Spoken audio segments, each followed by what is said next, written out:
Coach, when you're looking at the looks that you're getting from downtown, from the starters as well as the bench, do you feel like y'all are generating the wide open looks that you want to get?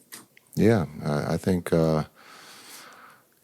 teams are going to pack the paint. They're going to take the lob away, and so we're getting a lot of wide open threes that just didn't go down in that first half. Second half, they went down for us, and I think that's where we got our rhythm and we started to participate at a high level. Understanding, Luka's getting good looks. Kai had a good look that went in and out on the right wing. So I think when you talk about generating threes, when you can't throw the lob, everyone's staying home. You got to take the layup. We got to generate. We got to be better at making layups and taking the layup to be able to force teams to do something different. And right now, we're not doing that. Coach, and then last year, the lack of energy is something that you talked about at certain points of the season, and y'all eventually climbed out of that. You're obviously not playing, but what, as coach, is something that you can do to instill the energy in your guys?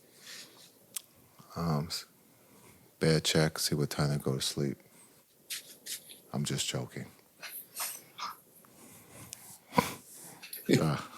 No, I think we've talked about it. You can ask them. We've talked about this slow start and the energy, but we're also trying. That's last year's team was different. It went through some slow starts too. Identifying our identity, we're trying to learn who we are, and it's early in the season, and so maybe we're a sleepy team that just kind of waits. But something that we talk about, and again, the energy is something that we can hold them accountable for. Like just understanding that the one thing you can control is your effort and energy. Can't control like how many minutes you get. You can't control how many shots you're gonna get. It just dictates of what the game. And right now our energy is low, and we got to be better with that. How do you find that balance as a coach where you know you allow those players to eventually give you that energy in the slow starts, or you start thinking about tinkering with the lineup? Yeah, I think you look at different rotations, which we've been doing here, and then looking at, maybe changing the starting lineup. But with the injuries just naturally taking place, we have to change the starting lineup. So you can say, hey, we need to change the lineup, but we actually have due to injury, and then we're still got the same slow start. So just something that we got to talk about as a group. And the beauty of this is we get a chance to fix it on Sunday.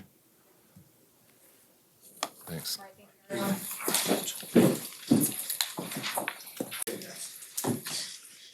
Jason showed some disappointment, I guess you would say, with the energy to start games. Think of the energy to start tonight's game. Yeah, I think our starts has been very bad. Today the same.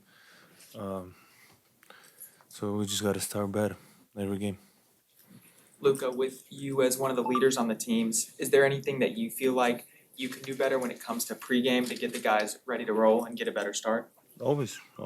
We can do better always. I can do better. Everybody can do better always.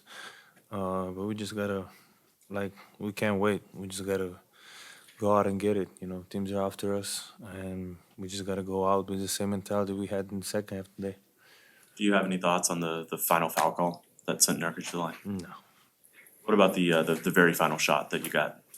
What did you think of the quality of that look? With that much time, was there any chance that you guys could have worked to get something better?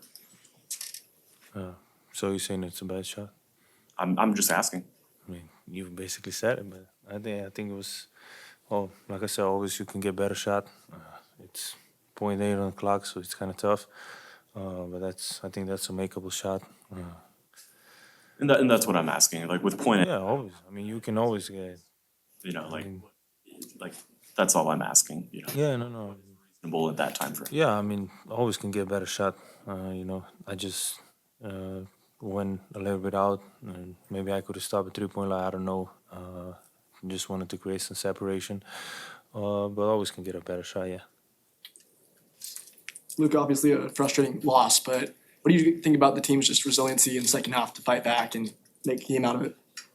I think we fought, like I said, in the second half, but we gotta bring this in the first half. It starts with me, so gotta bring that same mentality. Since minute 12 on the clock, first quarter. Luka, talk about the contributions of Najee Marshall and what he brings to the team out there. Great. Like I said, always say, he can do a lot of things. He's very helpful with us. He's just getting started. You know, he's new to the team, so we're just getting comfortable around him. Luka, you played 42 minutes tonight. Do you ever get tired at the end of the game or run out of energy? No, I can play 48. Kyrie, how do you guys overcome these slow starts?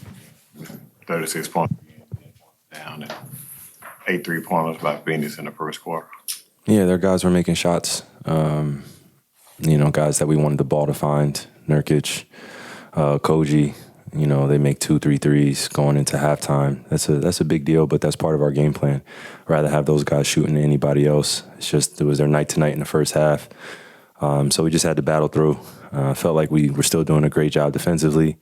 Our pace could still be better in that first quarter, but it wasn't anything comparison to other first quarters. We just couldn't hold our head down.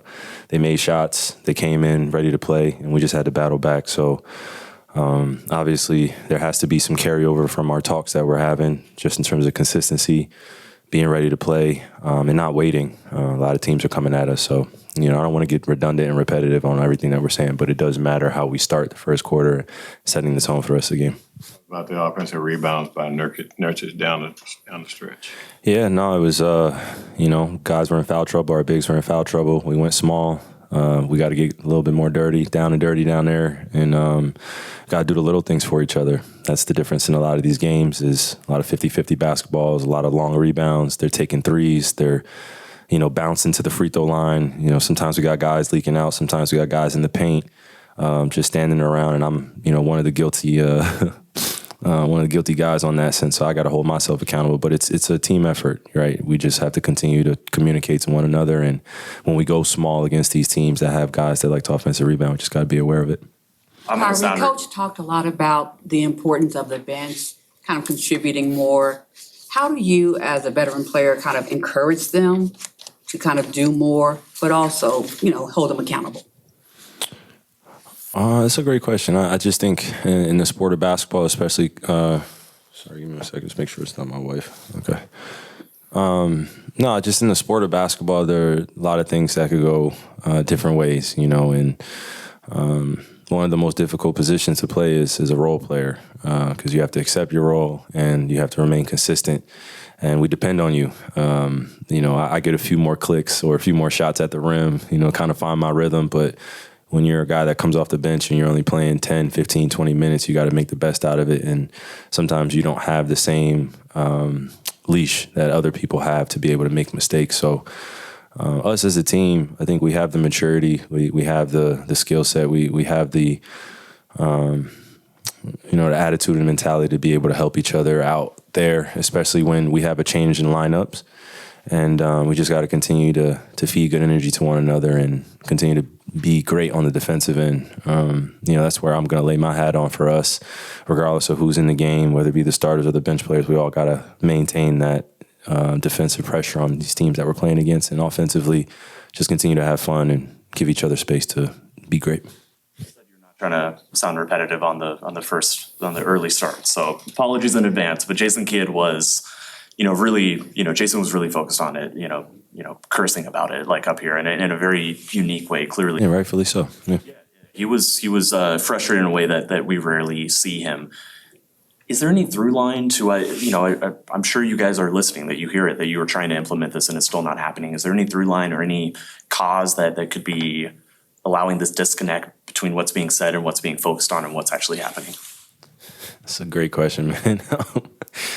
Yeah, this is just the ends of professional basketball, man. Like when we're dealing with coaching and player relationships, and we're trying to get the best out of each other, and they see things, and they've been studying film for hours, and majority of the time the players have been studying film too. And when you're out there, you feel different things as well. So they like for us to live off our instincts and play off our instincts. And I think I got to give credit to J. Kidd for allowing us to do that in our whole entire coaching staff. But when they're expecting us to play at a certain level to start off the game, we got to meet those expectations too. It's a healthy ask. It's a healthy challenge for us. And, again, I'm not going to make any excuses up here, but we just got to continue to bring the pace, bring the fight to the other team, and not be in the kind of passenger seat of just dealing with people being the aggressor with us. We got to be the driver. And you guys know, watching tons of NBA games, when a team comes out soft or lackadaisical, and that other team is thirsty and hungry, they're gonna take full advantage of your lack of effort and your lack of focus. So it could be a few different things, but I'm not gonna sugarcoat it. We've been pretty bad in the first quarters, and we got to be better, man. So words only go so far, though. You guys have had key injuries, but this was your season high tying 5-game homestand. You're 2-3. You're 5-4 for the season. Are you surprised to be 5-4 at this point? We expect to go into every game to win. So I think anytime you lose games, it's a bit of a surprise. And, until you see the outcome and you see the stats and you kind of reflect on what you could have done better. But yeah, basketball is also a beautiful rhythm game. And we just haven't found that flow yet and that rhythm to be able to build on that consistency in which we're speaking of. I think we show flashes of it. We've been down 20 plus to a few teams, and we've come back to a certain degree. So we've been able to withstand a lot of runs and respond. It's just now how we start off the games, and how we start off is how we want to finish, and that's strong and being able to set the tone. So yeah, it is a bit surprising that we're 5-4, but it's the reality of where we are. Can't sulk your head. It's 82-game season. This is the time where you kind of really lock into what the next week is going to look like, because it doesn't matter. Right now, we're 2-3 going on this 5-game home stretch, and now we have another 5-game road trip against some great teams that have been playing extremely well. So there's no time to feel bad or look too much into the past, but we do have to remain present and continue to do the little things for us to be successful.